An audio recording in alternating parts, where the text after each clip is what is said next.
Բարի երեկո, ժամը 20-ն է, Ազատության եթերը շարունակում է լրատվական կենտրոնը, նախորդ թեմաները։ Երևանն առաջիկայում ակնկալում է Փաշինյան-Ալիև բանակցություններ, Բաքուն կրկնում է նախապայմանները։ Կա համաձայնություն քննարկումները շարունակել։ Երկօրյա այցով վաղը Երևան է ժամանելու Ռուսաստանի արտգործնախարարը, հանդիպում է նախատեսված նաև վարչապետ Փաշինյանի հետ։ Պատիվ ունեմը լուր է, իսկ Ռոբերտ Քոչարյանը հասկացնում է, որ չեն միանա իմպիչմենթին։ Մտնել մի process-ի մեջ, որը զրոյին ձգտող հաջողության հավանականություն ունի, ինձ համար դա իսկապես հետաքրքիր չի։ Մինչդեռ Էդմոն Մարուքյանն արդեն առաջադրվել է։ Միացյալ Նահանգների և Ռուսաստանի նախագահները հեռախոսով քննարկել են Ուկրաինայում հրադադար հաստատելու տարբերակները։ Ակտիվիստին ծեծելուց 20 օր անց միայն Նոր-Նորքի թաղապետը հրաժարական տվեց, բայց պնդել է չի զղջում։ Ոչ։ Երևանի կենտրոնում բետոնախառնիչ բեռնատար է շրջվել, առաջացնելով խոշոր հրդեհ, տուժածներ չկան։ Մի հատ երեխա է եղել, լավ հասրել են շուտ խանել են։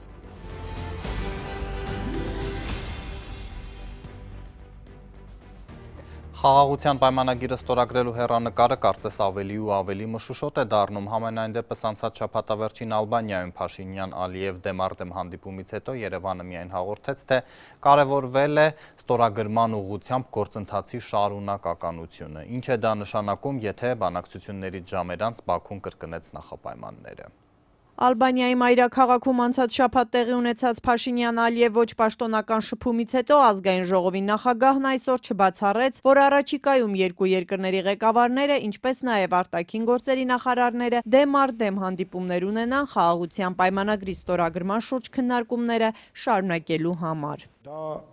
լավ նորություն է։ Ալեն Սիմոնյանը սակայն չհստակեցրեց Ադրբեջանի նախագահն ու Հայաստանի վարչապետը հաջորդ հանդիպման վերաբերյալ կոնկրետ պայմանավորվածություն ունեն, թե ոչ։ Կարճ հավելեց, թե ինքը նման տեղեկություն չունի։ Նիկոլ Փաշինյանն ու Իլհամ Ալիևը մոտ կես տարվա դադարից հետո առաջին հանդիպումն ունեցան մայիսի 16-ին Տիրանայում, որից հետո պաշտոնական Երևանը հաղորդեց։ Կողմերը քննարկել են ընթացիկ վիճակը եւ կարևորել պայմանագրի ստորագրման ուղղությամբ գործընթացի շարունակականությունը։ Երկու երկրների ղեկավարներին հաջողվել է արդյոք մոտենալ ստորագրման փուլին։ Ազգային ժողովի նախագահը միայն ասաց. Առաջընթացից պետք է ասեմ, որ քննարկումները շարունակվում են եւ կա համաձայնություն քննարկումները շարունակել։ Երկու ամիս առաջ համաձայնեցված հայ-ադրբեջանական խաղաղության համաձայնագրի ստորագրման համար Բաքուն պահանջում է, որ Երևանը փոխի սահմանադրությունը եւ լուծարի ԵԱՀԿ Մինսկի խումբը։ Եվ մինչ խորհրդարանի խոսնակն այսօր հայտարարում էր, թե Բաքվի հետ քննարկումները փաստաթղթի ստորագրման տեղի եւ ժամի շուրջ են, Ադրբեջանի նախագահի արտաքին հարաբերությունների հարցերով օգնականը իրանական լրատվամիջոցի հետ հարցազրույցում վերահաստատում էր նախապայմանները։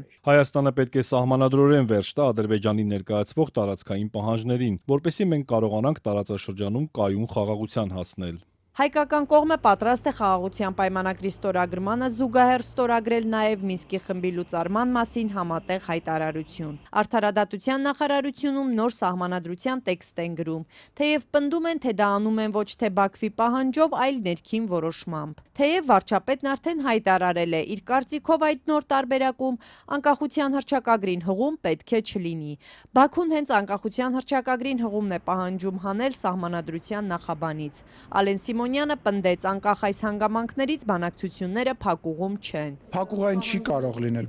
չի կարող լինել։ Առնվազն այդ, այսպես ասած, առաջարկներին Հայաստանը ունի մի քանի տարբեր լուծումների առաջարկներ, որոնք որ ադրբեջանական կողմին ներկայացվել է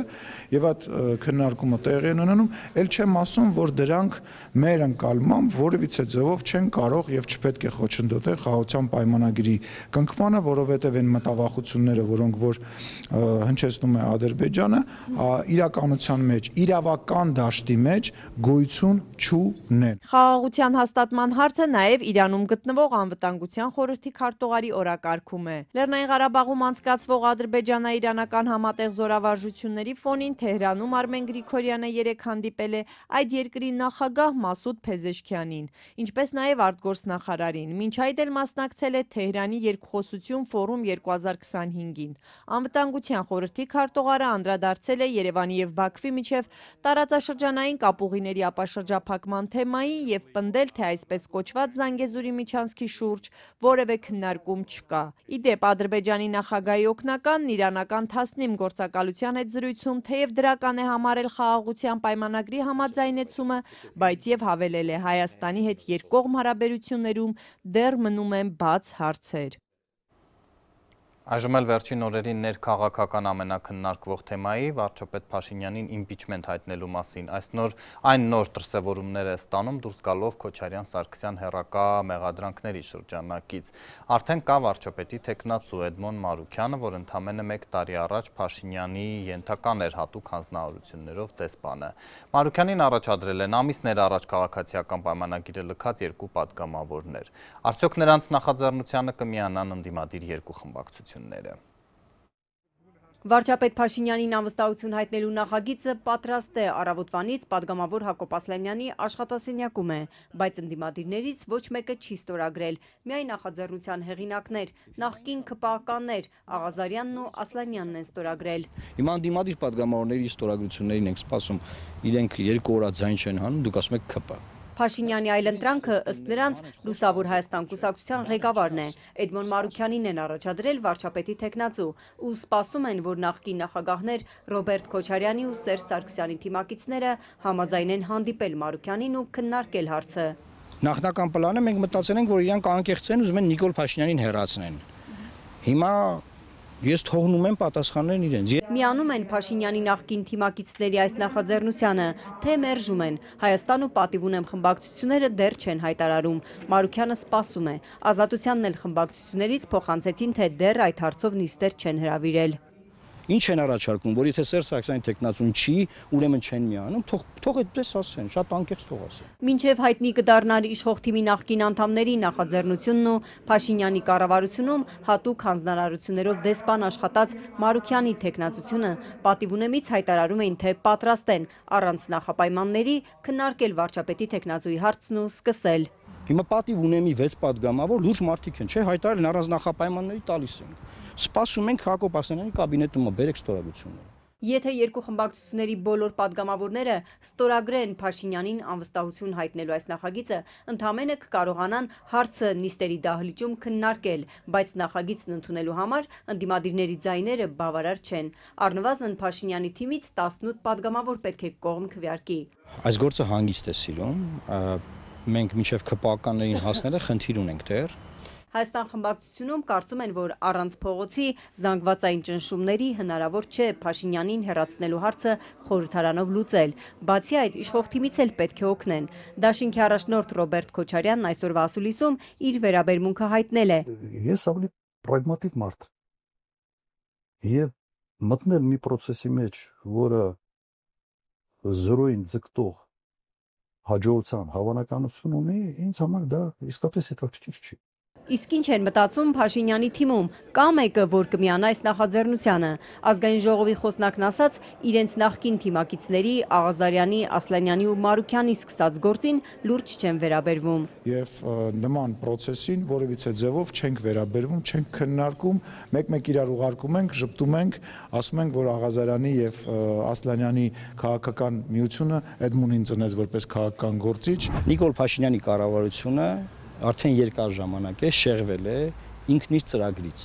որը անվստահության հիմք է։ Փաշինյանին անվստահություն հայտնելու թեման ակտիվացավ ապրիլի վերջից։ Նորաստեղծ Արթուն ենք շարժման անդամներ Նարեկ Մալյանն ու Լեհաստանում Հայաստանի նախկին դեսպան Էդգար Ղազարյանն են դիմել բոլոր պատգամավորներին, որ նախագիծ ներկայացնեն։ Նրանց հորդորին հետևեցին միայն Փաշինյանի թիմից հեռացված պատգամավորները։ Եվ մինչ Սերժ Սարգսյանի պատիվ ունեմը լուրը, Ռոբերտ Քոչարյանն այսօր ավելի քան թափանցիկ հասկացրել է Մարուքյանին վարչապետ դարձնելու գործին չեն միանա, իմպիչմենտի հնարավորություն չեն տեսնում։ Երկրորդ նախագահն ու նրա պատգամավոր որդին վերջին օրերին խորհրդարանում իշխանական պատգամավորների ելույթների գլխավոր թեման են։ Քոչարյանը պատասխանել է ընտրված 4 լրատվամիջոցներին տված հարցազրույցով։ Նիկոլ Փաշինյանը լրիվ նոր խոսք է ասել կոռուպցիայի գործում։ Սա ֆենոմենալ է։ Ես իրեն համարում եմ կոռուպցիայի Էյնշտեյն։ Հայաստանի երկրորդ նախագահ Ռոբերտ Քոչարյանը 4 լրատվամիջոցի տված հարցազրույցում խոսել է վարչապետի իմպիչմենտի գործընթացի մասին, մեղադրել Նիկոլ Փաշինյանին կոռուպցիայի ու միլիոնավոր դոլարներ փոշիացնելու մեջ, անդրադարձել 2018-ին իշխանությունը Նիկոլ Փաշինյանին փոխանցելու Սերժ Սարգսյանի սխալներին եւ հայտարարել երկրի ղեկը դարձյալ ստանձնելու պատրաստակամության մասին։ Իսկ դուք վստահ եք, որ Նիկոլ Փաշինյանը դեմ է։ Ռոբերտ Քոչարյանը իրատեսական չի համարում այսօր խորհրդարանում մեկնարկած վարչապետի անվստահության գործընթացը։ Ավելին, խորհրդարանական ամենամեծ Հայաստան խմբակցության առաջնորդը չբացառեց, որ իմպիչմենտի նախաձեռնությունը բխում է հենց Նիկոլ Փաշինյանի շահերից, նշելով, թե վստահ չէ, որ վարչապետը դեմ է այդ գործընթացին։ Լսում եք վստահ, որտեղ Նիկոլ Փաշինյանը ակնհայտ զորոյի ձգտող հավանականություն իմպիչմենտի բերելու է նրան, որ Նիկոլ Փաշինյանը 6 ամիս որը նման գործընթաց ունենալու կամ չունենալու երաշխիք ունենալու։ Ես ավելի պրագմատիկ մարդ եւ մտնել մի process-ի մեջ, որը զորոյին ձգտող հաջողության հավանականություն ունի, ինձ համար դա իսկապես հետաքրքիր չի։ Ես կարող եմ ասել, թե ումա դա հետաքրքիր։ Օրինակ կարող մարդ կա, ում համար օրինակ 48 ժամ լիներ վարչապետի տեխնացու, դա կյանքի երազանք։ Բայց դա չի նշանակում, որ մենք պետք է կամ դեկորացիա դառնանք այդ երազանքը իրականացնելու համար ինչ որ մարդկանց։ Ռոբերտ Քոչարյանի համոզմամբ ոչ միայն ինքը, այլև այժմ խորհրդանում վարչապետի իմպիչմենտին աջակցող Սերժ Սարգսյանի հանրապետականն էլ այդ գործընթացը իրատեսական չի համարում։ Ըստ նրա հենց դա է պատճառը, որ Սարգսյանի առաջնորդած պատիվ ունեմ խմբակցությունը վարչապետի տեխնացու չի առաջադրում։ Պատիվ ունեմ ավելի վաղ հայտարարել էր, թե պատրաստ է սատարել նաև Ռոբերտ Քոչարյանի տեխնացությունը։ Հեռանկարը չեն տեսնում, դրա համար տեխնացու չունեն։ Ես չեմ կարծում, որ որևէ լուրջ տեխնացու պատրաստ է ուղղակի մտնել այդպիսի գործընթացի մեջ։ Ռոբերտ Քոչարյանը պատասխանեց նաև հարցին, թե ով է իրականում ցանկանում իմպիչմենտի գործընթացի միջոցով իրեն թիրախավորել։ Ըստ էության Քոչարյանը չհերքեց, նախաձեռնողների ետևում Սերժ Սարգսյանի ղեկավարած հանրապետականն է։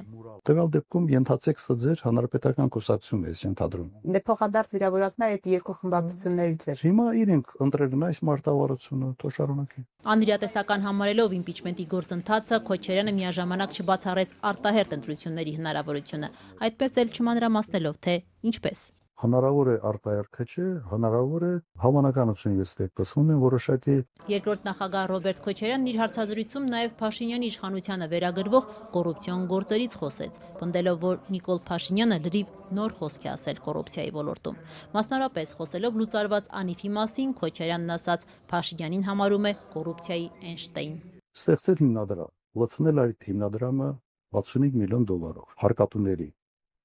կողմով։ Հետո ստեղծել օֆիս։ Ինքեր Արազատ Խանամի բանման ընտանիքների անդամներ տեղավորել այդ օֆիսում 2 ամիս այդ փողն անհետացել։ Այս մարդը Դեվիդ Կոպերֆիլդն է։ Սրանց ճակատներին պետք է sense տատու անել։ Կոռուպցիոն հանճարներ։ Պնդելով, որ կոռուպցիան Փաշինյանի իշխանության օրոք համատարած է, Ռոբերտ Քոչարյանը խոսեց նաև համահայկական հիմնադրամից պետբյուջե փոխանցված 100 միլիոն դոլարի մասին, շեշտելով, թե պարզ չէ, ինչի վրա են ծախսվել այդ գումարները։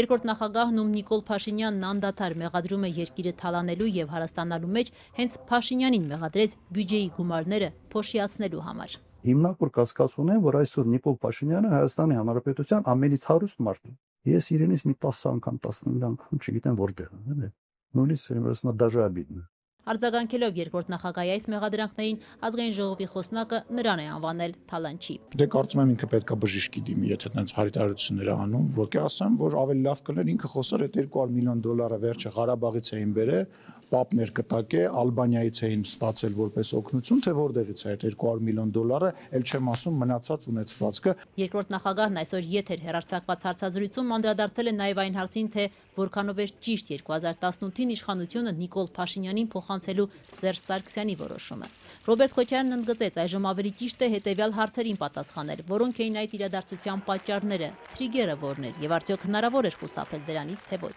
Քոչարյանի համոզմամբ պատճառը երկրում առաջացած հսկայական լարվածություններ, ինչի վկայությունն էր Էլեկտրիկ Երևանը, ապա ՊՊՑ գնդի գրավումը, երբ ըստ Քոչարյանի անգամ 3 զոհի պարագայում հազարավոր մարդիկ դուրս են եկել փողոց ի պաշտպանություն զինված խմբի։ Երկրորդ նախագահը նշում է, որ այդ ժամանակ կար նաև քաղաքական եւ տնտեսական մոնոպոլիաների չափազանց մեծ հակում, ինչը հանրային մեծ լարվածություն էր ստեղծում։ Ռոբերտ Քոչարյանը հեռահար հարցեր ուղեց երրորդ նախագահին, արդյոք ոչ ազգային անվտանգության ծառայությունը եւ ոչ էլ 150 հազարանոց հանրապետականը այդ իրավիճակի մասին իրենց ղեկավարին տեղյակ չէին պահում։ Տրիգերը եղավ, երբ երրորդ նախագահան ընտրվեց վարչապետ։ Բնականաբար չէ, որ տրիգերը դա էր։ Մստի հարց է առաջանում, իսկապես ոնց եղավ, որ դուք չգնահատեցիք իրական լարվածության աստիճանը։ Երևի թեկուզ կար խոստում, որ այլևս պաշտոն չեն զբաղեցնելու, այնուամենայնիվ երրորդ նախագահը որոշեց ընտրվել վարչապետ։ Եվ սա պայթեցրեց վիճակը։ Ռոբերտ Քոչարյանը նաև պատասխանեց այն հարցին, թե արդյոք հնարավոր էր խուսափել իշխանությունը հենց Փաշինյանին փոխանցելուց։ Երկրորդ նախագահը վստահ է, հնարավոր էր եւ այլընտրանքը կրակելը չէր, ինչպես որ հիմա փորձում են արդարանալ հանրապետականները։ Իսկ ինչի հանգուցալուծումը դուք տեսնում եք միայն կրակելու մեջ։ Ընդհանրապես պետք է փորձել իրեն շրջանակներից գտնել պինդ նաև բնավորություն ունեցող մարդ, ամուր մարդ, ընտրել այդ մարդու եւ փորձել վիճակը հանգստացնել։ Կարեն Կարապետյանի անունը կհանգստացվեր։ Ես համոզված եմ, որ եթե ընտրվեր հենց սկզբից Կարեն Կարապետյանը, այս պատմությունը չէր լինել։ Իդեպ Քոչարյանը փակագծեր բացեց, ասելով, որ մինչև Սերժ Սարգսյանի վարչապետ ընտրվելը, երբ իրավիճակը լարվում էր, զանգել եւ խոսել է նրա հետ, հարցրել իրավիճակը ինչպես է գնահատում, քանի որ տարբեր տեղերից ասում են, որ խնդիր կա եւ կոնտրոլը կորցնելու են, բայց Սերժ Սարգսյանն ասել է, թե որևէ խնդիր չկա։ Ինքը շատ հանգիստ ասեց, ոչ պրոբլեմ չկա, ամեն ինչ կոնտրոլի տակ։ Մի քանի օր հետո հրաժարակ ընտրեց։ Հիմա ենթադրում եմ, որ իրավիճակի սխալ գնահատում է։ Չնայած Սերժ Սարգսյանի հետ ունեցած տարաձայնություններին, Ռոբերտ Քոչարյանը չբացառեց Նիկոլ Փաշինյանին հեռացնելու համար հնարավոր է նաև հետընտրական համագործակցությունը հանրապետականի հետ։ 2026-ի ընտրություններից 1 տարի առաջ Քոչարյանն ուղիղ հայտարարեց, պատրաստ է ստանձնել երկրի ղեկը։ Հիմա ես ասում եմ, ես այն մարդն եմ, որ կարող եմ այս հարցերը լուծել։ Չեք ուզում հարցերը լուծվի, գնացեք, ուզում եք քվարկեք, ուզում եք հարցերը լուծվի, քվարկեք։ Սենց ալի։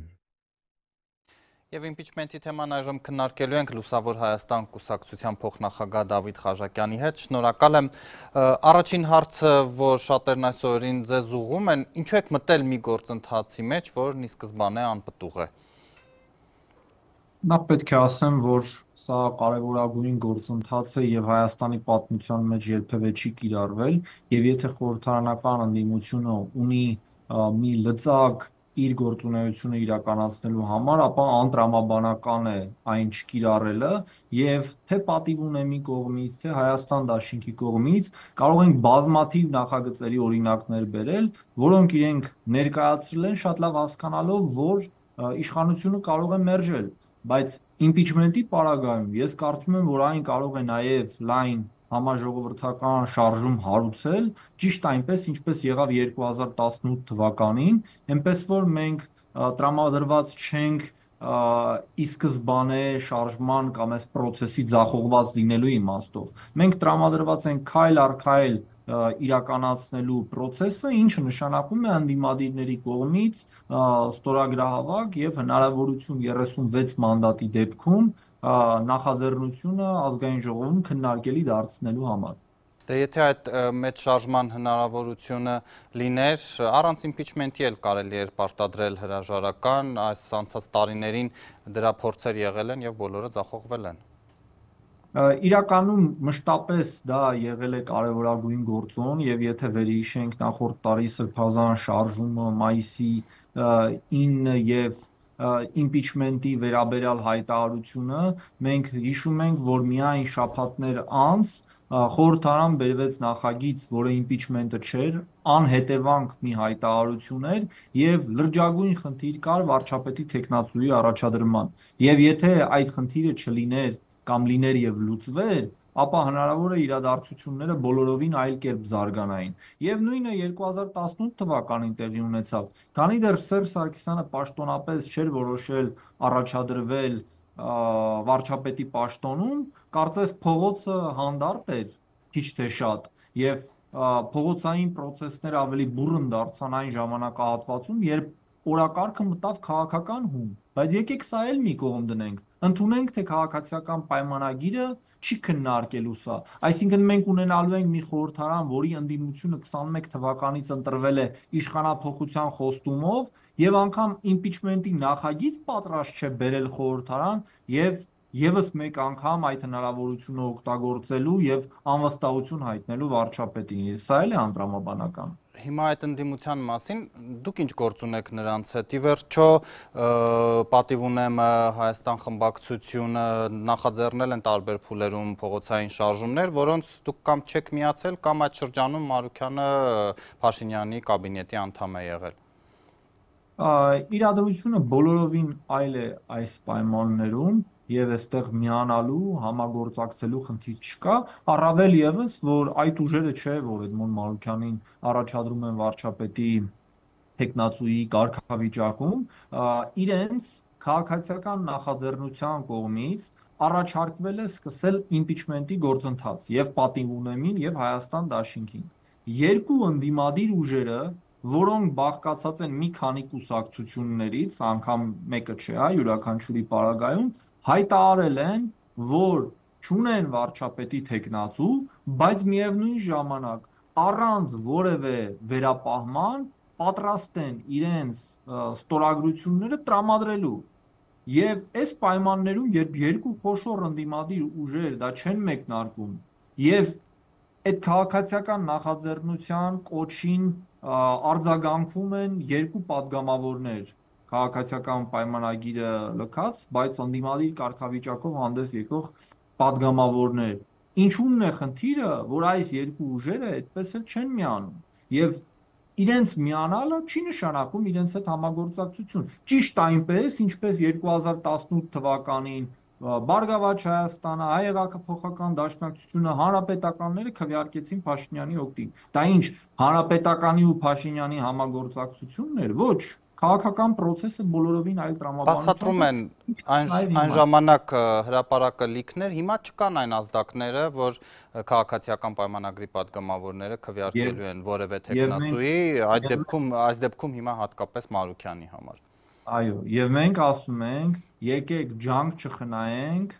այդ հրապարակները լցնելու քաղաքական գործընթացների միջոցով եւ չասենք, որ գիտեք դա չի ստացվի, դրա համար մենք եկեք ոչինչ չանենք։ Շնորհակալություն մեկնաբանության համար, պարոն Խաչատրյան։ Այլ թեմաներ, նոր-նորքի թաղապետից 20 օր պահանջվեց ի վերջո հրաժարական տալու համար, նա նախ զանգահարելու հայհոյել էր իրեն քննադատած ակտիվիստին, ապա տեսախցիկների առջև խմբով ծեծել նրան։ Բայց այսօր պաշտոնը թողնելուց հետո էլ ասել է, որ ճիշտ է արել։ Տիգրան Տեր-Մարգարյանը թեև մեղադրյալ է, սակայն ազատության մեջ է, նա Արամ Սարգսյանի առաջնորդած իշխանության կոալիցիոն գործընկեր Հանրապետություն կուսակցության անդամ է։ Պարոն Տեր-Մարգարյան, ողջույն։ Հրաժարական տալուց րոպեներ անց նոր-նորքի արդեն նախկին թաղապետ Տիգրան Տեր-Մարգարյանը Երևանի քաղաքապետարանի շենքից դուրս գալիս, պատասխանելով Ֆակտոր TV-ի հարցին, փաստեց, չի զղջում, որ մոտ 20 օր առաջ ակտիվիստ Չախոյանին է ծեծել թաղապետարանում, տեսախցիկների առաջ։ Դուք զղջում եք, որ ծեծել եք Չախոյանին։ Ոչ։ Սիրելի նոր-նորքեցիներ։ Նախքան մեքենան նստելն ու հեռանալը, այսօր գործակարգավարական նիստի ժամանակ Տեր-Մարգարյանը հայտարարել էր, որ թողնում է թաղապետի պաշտոնը։ Այսօրվանից դադարեցնում եմ իմ լիազորությունները որպես նոր-նորք վարչական շրջանի ղեկավար։ Տեր-Մարգարյանի հրաժարականի մասին լուրերը շրջանառվում էին դեռ անցած շաբաթ։ 4 օր առաջ մամուլը գրել էր, որ նա նույնիսկ հրաժեշտ էր տվել աշխատակիցներին, թեպետ ավելի քան 4 ժամ թաղապետարանի դիմաց աշխատելու ընթացքում նրանցից գեթ մեկը չխոստովանեց։ Կամ լուռ էին, կամ պնդում էին, թե տեղյակ չեն։ Իրոք չգիտեմ։ Աշխատակից եմ, տեխնիկական աշխատող եմ, ես դրա համար շատ բաներ չեմ իմանում։ Հրաժարական տվել է։ Տեղեկություն չունեմ։ Ձեզանից եմ առաջին անգամ լսում, աշխատանքով եմ տարված եղել։ Ապրիլի 30-ին թաղապետի մասնակցությամբ ծեծկռտուքը տեղի էր ունեցել հենց թաղապետարանի ներսում։ Ծեծին նախորդել էին Չախոյանի նորակառույց մանկապարտեզի հետ կապված ենթադրաբար կոռուպցիոն բացահայտումը, թաղապետի հետ հայ-հոյախառը հեռախոսազրույցը եւ յոգուրտներով ակցիան։ Հետո քրեական գործեր հարուցվեցին, մի խումբ անձանց կողմից ֆիզիկական ներգործության հոդվածով մեղադրանք առաջադրվեց 4 հոգու, այդ թվում թաղապետին։ Ակտիվիստ Արթուր Չախոյանն ու ավականու ընդդիմադիր անդամն էլ մեղադրվում են խուլիգանության համար, բոլորն էլ ազատության մեջ են։ Աղմկահարույց դեպքից 5 օր անց միայն քաղաքապետ Ավինյանը դատապարտեց բռնությունը, բայց թաղապետին աշխատանքից չազատեց։ Գնահատում եմ ձեր որոշումը։ Տիգրան Ավինյանը, որ այսօր ողջունեց թաղապետի որոշումը, ակտիվիստի ծեծը սադրանք էր որակել։ Այսօր էլ այս ձևակերպումը իր հրաժեշտի խոսքում օգտագործեց արդեն նախկին թաղապետը։ Օրեր առաջ նոր վարչական շրջանում տեղի ունեցած սադրանքը եւ դրա հաջորդած գործողությունները դարձան լայն քննարկման առարկա եւ հասան Հայաստանի Հանրապետության թիվ 1 ամբիոն, որտեղ սկսվեց քննարկվել իմ անձը եւ հանուն մանդատի ճամբարից ճամբար թռած նման երևույթներ սկսեցին քննարկել իմ վարքագիծը։ Թիվ 1 ամբիոն ասելով թաղապետը խորհրդարանը նկատի ուներ, որտեղ ծեծի թեման ակտիվ քննարկվեց։ Ազգային ժողովի խոսնակ Արեն Սիմոնյանն լրագրողների հետ ճեպազրույցում կարծիք հայտնել, որ թաղապետը պետք է հրաժարական տար։ Տեր Մարգարյանը հրաժարական տվեց միայն 10 օր անց, բայց սպառնալով վերադառնալ եւ ներկա գտնվել իր ընդդիմադիրների վախճանին։ Եվ խոսքս ուզում եմ ուղղել եւս մեկ անգամ ազգային ժողովում ծվարած որոշ մանդատագողերին։ 2026 թվականը սարերի հետևում չի։ Մենք հանդիպելու ենք 2026 թվականին եւ 2026 թվականին ես մասնակիցն եմ լինելու ձեր քաղաքական վախճանին։ Նոր վարչական շրջանի ղեկավարը Հանրապետություն խմբակցության անդամ է։ Նաև այս խմբակցության հետ կոալիցիա կազմելով քաղաքացիական պայմանագիրը իշխանություն ձևավորեց մայրաքաղաքի Ավաքանիում։ Ավինյանն էլ քաղաքապետ ընտրվեց։ Երևանի ավականու խմբակցության ղեկավար Անի Խաչատրյանը ազատության հետ զրույցում պնդեց, որ այս որոշումը քաղաքացիական պայմանագրի եւ հանրապետության համագործակցության վրա որևէ կերպ չի ազդի։ Խմբակցությունն իր հայտարարություններն արել է, որ ոչինչ ոչ մի կերպ չի անդրադառնում այդ կոալիցիոն համագործակցության վրա։ Անի Խաչատրյանի խոսքով սա Տեր Մարգարյանի անձնական որոշումն էր։ Հրաժարականի հարցը կուսակցության ներսում չեն քննարկել։ Ով կլինի հաջորդ թաղապետը, Խաչատրյանը դեռ անուն չի տալիս։ Մամուլում շրջանառվում էր Երկրապահ կամավորականների միության անդամ Մարատ Սևոյանի անունը։ Խաչատրյանը ոչ հերքեց, ոչ հաստատեց, հորդորեց սպասել իրենց որոշմանը, փաստացի ընդունելով, որ նոր-նորքի թաղապետի պաշտոնը մնում է Հանրապետության կուսակցության ձեռքում։ Լրատվական կենտրոնն է եթերում, օրվա լուրերը կարդացեք նաև անընդհատ թարմացվող մեր Տելեգրամի ալիքում, իսկ թողարկման երկրորդ հատվածում դիտեք։ Միացյալ Նահանգների եւ Ռուսաստանի նախագահները հեռախոսով քննարկել են Ուկրաինայում հրադադար հաստատելու տարբերակները։ Ակտիվիստին ծեծելուց 20 օր անց միայն նոր-նորքի թաղապետը հրաժարական տվեց, բայց պնդել է չի զղջում։ Ոչ։ Երևանի կենտրոնում բետոնախառնիչ բեռնատար է շրջվել, առաջացնելով խոշոր հրդեհ, տուժածներ չկան։ Մի հատ երեխա է եղել, լավ հասրել են շուտ հանել են։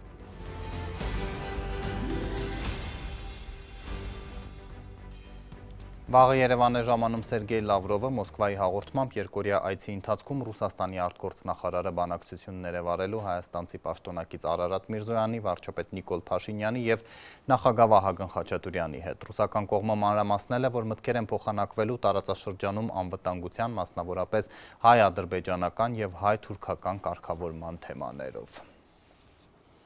Բաքվի դատարանում այսօր հարցաքննվել է Արցախի երրորդ նախագահ Բակո Սահակյանը, ըստ ադրբեջանական լրատվամիջոցների նախկին բարձրաստիճան պաշտոնյան պատասխանել է իր պաշտոնավարման տարիներին վերաբերող դատախազների հարցերին, ցուցադրվել են կադրեր Սահակյանի անցկացրած խորհրդակցություններից, հաղորդվում է, թե նա իբր խոստովանել է իր մասնակցությունը Ադրբեջանի տարածքների գրավման ռազմական գործողություններին, անկախ աղբյուրները դատարանի դահլիճ մուտք չունեն։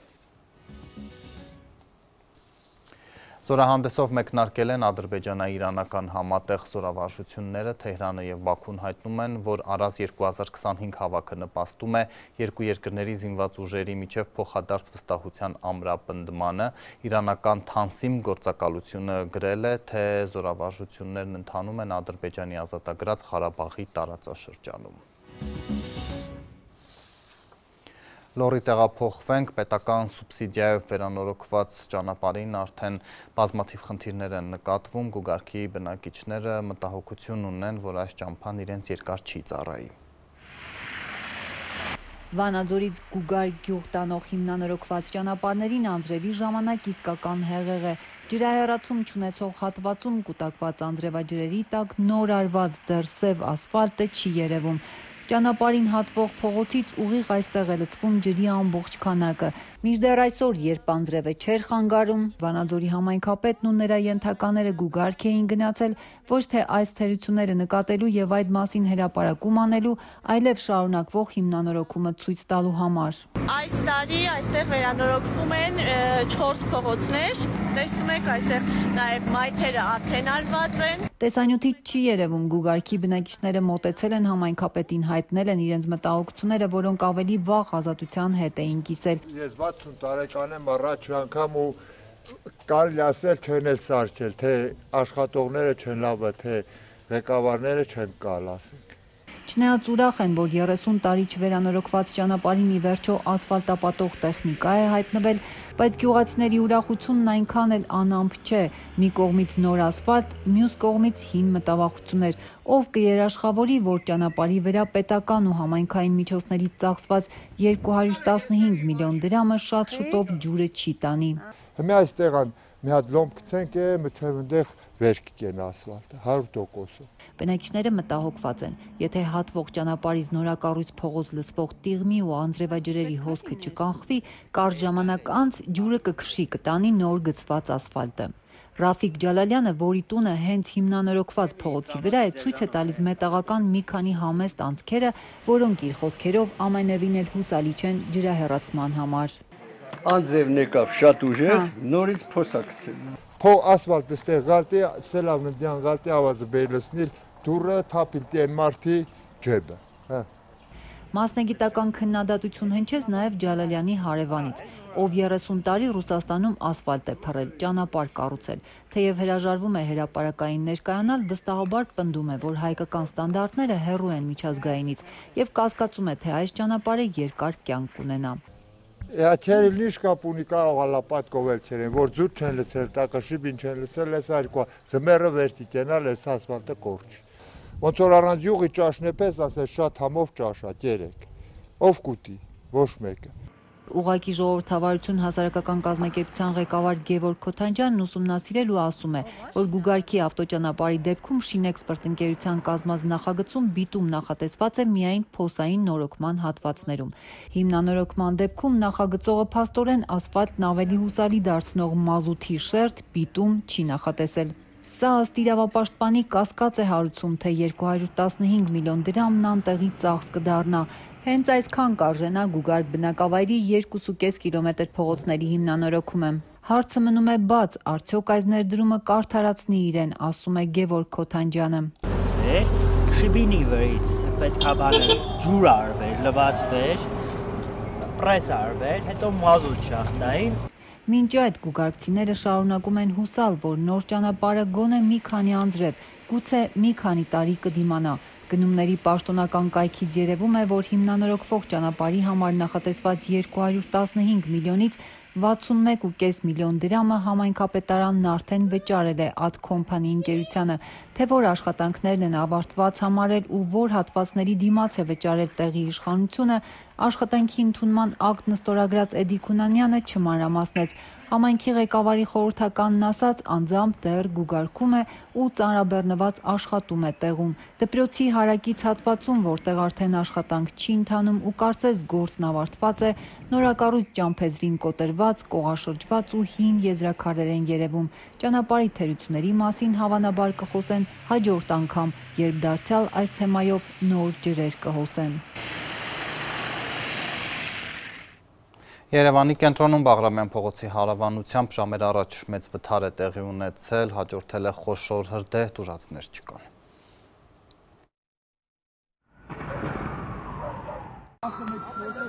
Այսօր կեսօրից հետո քաղաքի կենտրոնում պայթյունների ձայներ էին։ Պայթյունի վայրին մոտ ապրող տների բնակիչները տեսանյութեր էին տարածում։ Դրանցում հրդեհ էր ու դեռ պարզ չէր, թե ինչից է բռնկվել։ Ուժը չի պատի, որ բարձրանա, կանգնել է հետ է եկել, խփել է այս վիսոկի տրուբենա, այս գազի տրուբենա։ Գնում է այն անկյունից վերևի շենքերը։ Այդ վիսոկին խփել է, պոկվել է, տրուբենն է, պոկվել ընկել է գեդին է։ Ու կրակը կապել է։ Սիլվա Կապուտիկյան փողոցն է մեծ թեքությամբ բարձրանում է դեպի Անտարային փողոց։ Ըստ ականատեսների բետոնախառնիչ մեքենան բեռնված այդ բարձունքը հաղթահարել չի կարողացել, հետ է սահել բախվել գազատարին։ Գազը վառվում էր, ուժեղ վառվում էր։ Հաջորդաբար երևի անիվները տրաքեցին ճնշումից։ Բռնկվել է ոչ միայն բետոնախառնիչը, այլև հարևանությամբ կայանած մեքենաները։ Դրանցից 3-ն ամբողջությամբ էին այրվել, մի քանիսը վնասվել։ Հարևան շենքի լիազոր Ռոբերտ Խաչատրյանի խոսքով տուժածներ, զոհեր բարեբախտաբար չկան։ Մի հատ երեխա է եղել, լավ հասրել են, շուտ հանել են։ Բետոնախառնիչի վարորդը պայթյունից ու մեքենան կողաշրջվելուց հետո հաջողացրել է դուրս գալ առջևի դիմապակու կողմից, ասացին, նա էլ չի տուժել։ Ճգնաժամային կառավարման ազգային կենտրոնից հաստատում են տուժածներ չկան։ Հրդեհի ահազանգը 4-ից 2 րոպեին են ստացել, 1 ժամ անց կրակը մարվել է։ Տեղում հրշեջ փրկարարների 4 մարտական հաշվարկ է աշխատել։ Այդ կրակի տաքությունը հասնում էր մինչև ստեղ։ Նախագահական նստավայրի հետնամասում է տեղի ունեցել այս արտակարգ պատահարը։ Անտարային թաղամաս տանող փոքրիկ փողոց է։ Այստեղ ապրողները դժգոհում են թաղում ծավալված բազմահարկերի շինարարությունը ուղղակի խաթարել է իրենց անդորը։ Ասենք այդ բեռնատարները ներքևի փողոցում հերթ են կայանում, որ հերթով բարձրանան, հերթով իջնեն։ Ոբշեմ կինո է։ Բնակիչներից Տիգրան Խաչատրյանն ասում է, առանձնատների այս թաղամասը 40-ականների վերջին է հիմնադրվել, հայրենադարձներ էին ապրում, հիմա ողջ թաղում բազմահարկեր են վերխոյանում իրենց հետևանքներով։ Այս փողոցը նախատեսված չէ, էլի բազմաբնակարանների համար ու չգիտես խի քաղաքապետարանը sense թույլտվությունները տալով գնում է։ Իդեպ բնակիչներից մեկը լրատվամիջոցների հետ զրույցում այս շինարարությունը կապել էր ազգային ժողովի նախագահ Հալեն Սիմոնյանի անվան հետ։ Վերջինս քիչ առաջ սոցցանցի իր էջի ուղիղ եթերում հերքեց։ Հալեն Սիմոնյանը մեքենայի մեջ էր տեղեկացրեց, որ հենց դեպքի վայր է ուղևորվում, պարզելու թե այդ ում են պատկանում այդ շենքերը։ Հետամուտ եմ լինելու, պարզելու թե ում շենքերն են այնուամենայնիվ, որ վերագրվում են ինձ։ Եվ միջազգային լրահոսի գլխավոր լուրը քիչ առաջ ավարտվել է Ռուսաստանի և Միացյալ Նահանգների նախագահների հեռախոսազրույցը բովանդակության մասին այս պահին դեռ չի հաղորդվում, մինչև Պուտինին զանգահարելը Թրամփը նաև Ուկրաինայի նախագահ Զելենսկու հետ է խոսել, իսկ Միացյալ Նահանգների փոխնախագահ Վենսը շտապել է հայտարարել, որ ուկրաինական գործընթացը փակուղում է։ Ստամբուլում ռուս-ուկրաինական ուղիղ բանակցություններից 3 օր անց այսօր Միացյալ Նահանգների և Ռուսաստանի նախագահները հեռախոսազրույց են ունենում, որը մեկնարկել է Երևանի ժամանակով 18:00-ի սահմաններում։ Աշխարհն ուշի ուշով սպասում է զրույցի արդյունքներին, հասկանալու համար, թե արդյոք կարողացել է Դոնալդ Թրամփը Վլադիմիր Պուտինին համոզել, որ համաձայնի 30-օրյա հրադադարին, ինչը կարող է ճանապարհ հարթել հակամարտության խաղաղ կարգավորման համար։ Հեռախոսազրույցից առաջ Կրեմլի խոսնակն ասել է, որ նախագահները հաշվի կառնեն նաև Ստամբուլի հանդիպման արդյունքները, որտեղ կողմերը պայմանավորվել էին ներկայացնել հրադադարի մասին իրենց տեսլականը։ Զրույցը կարևոր է հաշվի առնելով Ստամբուլում տեղի ունեցած բանակցությունները։ Մենք դրանց մասին արդեն ասել ենք այն ամենը, ինչ կարող էինք։ Ասել ենք, թե որոնք են հիմնական կետերը։ Սպիտակ տան մամուլի քարտուղար Քերոլայն Լևիթը քիչ առաջ հայտարարել է, որ նախագահ Թրամփը հոգնել է բանակցություններից եւ հիասթափված է հակամարտության երկու կողմերից, որ մինչ այժմ հնարավոր չի եղել հրադադար հաստատել։ Նա նաև նշել է, Թրամփը պատրաստ է հանդիպել Պուտինին, թեև Կրեմլի խոսնակն այսօր ավելի վաղ ասել էր, որ նախագահների հանդիպում դեռ չի նախատեսվում։ Նախագահը շատ հստակ է ասել, որ իր նպատակը հրադադարն է, որ այս պատերազմը ավարտվի, եւ նա շատ հիասթափված է հակամարտության երկու կողմերից։ Պուտին-Թրամփ հեռախոսազրույցից րոպեներ առաջ էլ ԱՄՆ փոխնախագահ Ջեյդի Վենսն ասել է, թե Վաշինգտոնում հասկանում են, որ բանակցությունները հիմա մի փոքր փակուղային վիճակում են։ Դրա համար էլ Թրամփը որոշել է խոսել Կրեմլի ղեկավարի հետ։ Պուտինը կարծես ամբողջությամբ չգիտի, թե ինչպես դուրս գալ Ուկրաինայի պատերազմից, ասել է նա։ Մինչ այդ Դոնալդ Թրամփը սոցցանցում գրել էր, որ Պուտինի հետ հեռախոսազրույցից հետո կխոսի նաև Ուկրաինայի նախագահի հետ։ Նաև հույս էր հայտնել, որ շփումն արդյունավետ կլինի, հնարավոր կլինի հրադադար հաստատել եւ ավարտել արյունալի պատերազմը։ Fox News-ին տված հարցազրույցում էլ կարծիք էր հայտնել, թե Պուտինը հոգնել է այս պատերազմից։ Կարծում եմ Պուտինը հոգնել է այս ամենից, նա լավ վիճակում չէ, բայց կուզեր լավ վիճակում լինել։ Մի մոռացեք, որ այս պատերազմը պետք է ավարտվեր 1 շաբաթից, եթե նա իր տանկերով չխրվեր ցեխի մեջ, 5 ժամ հետո կլիներ Կիևում։ Թրամփի հատուկ բանագնացն իր հերթին ABC հեռուստաալիքին տված հարցազրույցում ասել է, որ այսօր պարզ կլինի, թե ինչ փուլում է կարգավորման գործընթացը։ Ստիվ Ուիտքոֆը հույս է հայտնել, որ Ուկրաինան եւ Ռուսաստանը կկարողանան հրադադար հաստատել, ապա հավելել, որ միայն Թրամփը կարող է կարգավորել այս հարցը։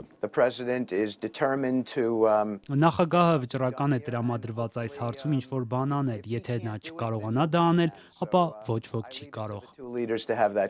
Բլումբերգը իր աղբյուրներին հողում անելով գրում է, որ Պուտինը դժվար թե էական զիջումների գնա Թրամփի հետ զրույցում, քանզի վստահ է, որ մինչև տարվա վեճ ռուսական զորքը կկարողանա ճեղքել Ուկրաինայի պաշտպանությունը եւ լիակատար վերահսկողություն հաստատել Դոնեցկի, Լուգանսկի, Զապորոժիեի եւ Խերսոնի մարզերի նկատմամբ։ Միջազգային հարաբերությունների ֆիննական ինստիտուտի ավագ գիտաշխատող Մարգարիտա Զավադսկայան Ազատության նստաշեվրեմե հեռուստաալիքի հետ զրույցում ասել է, որ Ռուսաստանի համար կարմիր գծեր չկան, Պուտինը ցանկանում է ավելին ստանալ, քան օբյեկտիվորեն կարող է եւ լեգիտիմացնել արդեն վերցրածը։ Показатель, который можно, наверное, коротко описать так. Կացուցիչ, որը թերևս կարելի է կարճ այսպես նկարագրել, վերցնել այնքան, որքան այս պահին հնարավոր է։ Նաև եթե վերցրածը հնարավոր է լեգիտիմացնել Թրամփի կամ ինչ-որ այլ գործիքների միջոցով, դա միանգամայն օպտիմալ տարբերակ կլինի։ Ուկրաինայի նախագահն այսօր կարգադրել է ռուս-ուկրաինական բանակցությունների համար ընդլայնված կազմով մշտական պատվիրակություն ստեղծել, թեև չի նշել անդամների անունները։ Զելենսկին սոցցանցում գրել է, որ Ստամբուլում ռուսական պատվիրակությունը սպառնացել է ուկրաինացի պատվիրակներին։ Ուկրաինական պատվիրակությանը հաջողվել է զրույցը պահել պատշաճ շրջանակում։ Ռուսական սպառնալիքների բոլոր փորձերը մերժվել են։ Այս ֆոնին Ֆինլանդիան այսօր հայտարարել է, որ Ուկրաինային մոտ 90 միլիոն եվրոյի զինամթերք կմատակարարի օգտագործելով ռուսական սառեցված ակտիվներից ստացված միջոցները։ Պաշտպանության նախարարությունից ասել են, որ զինամթերքը ձեռք կբերվի ֆիննական մատակարարներից։ Այս ընթացքում իրավիճակը ճակատում մնում է լարված։ Ուկրաինական կողմը հայտնել է, որ պատերազմի սկսվելուց ի վեր 3 ռուսական զորք նանոթաչուներով ամենախոշոր հարձակումն է իրականացրել Ուկրաինայի վրա։ Ռուսական կողմն այսօր հայտնել է, որ Սումիում եւս մեկ բնակավայր է վերցել։ Հիշեցնեմ, որ Պուտին-Թրամփ հեռախոսազրույցն արդեն ավարտվել է, մանրամասների համար բաժանորդագրվեք մեր էջերին սոցիալական ցանցերում, իսկ լրատվական կենտրոնում այսքանը։